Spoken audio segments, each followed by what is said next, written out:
Hey students, that last short video, lesson 5, got cut off a little bit because my screen capture stopped working, or my webcam stopped working. So anyway, I was just finishing up to say that our dominant ideology in the United States is controlled by Christian ideas. And so that's why the male-male and female-female spousal arrangement is, is like a straw that breaks the camel's back for some people. However, in the United States government, we have made legal protections and recognitions for that kind of thing. And so also think about polygamy, because a minute ago I also suggested that maybe there is a male with 4 or however many, 2, 3, whatever, spouses of the opposite sex. Also, females can have multiple spouses, male spouses simultaneously. These things are called polygamy.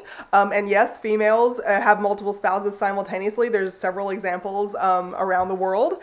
You can check in my anthropology playlist for a documentary called When Brothers Share a Wife, if you would like to learn more about one of those particular societies.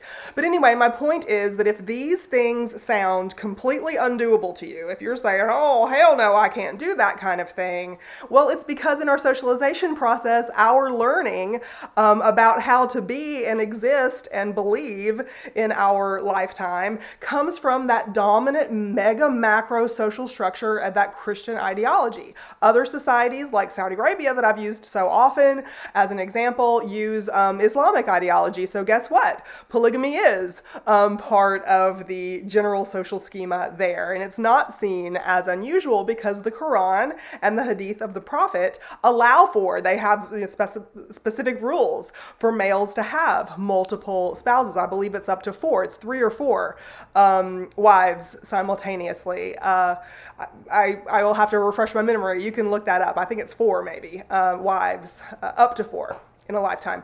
So anyway, that's foreign to us. We're ethnocentric about that, and that's because of the attitudes that we have developed as individuals based on the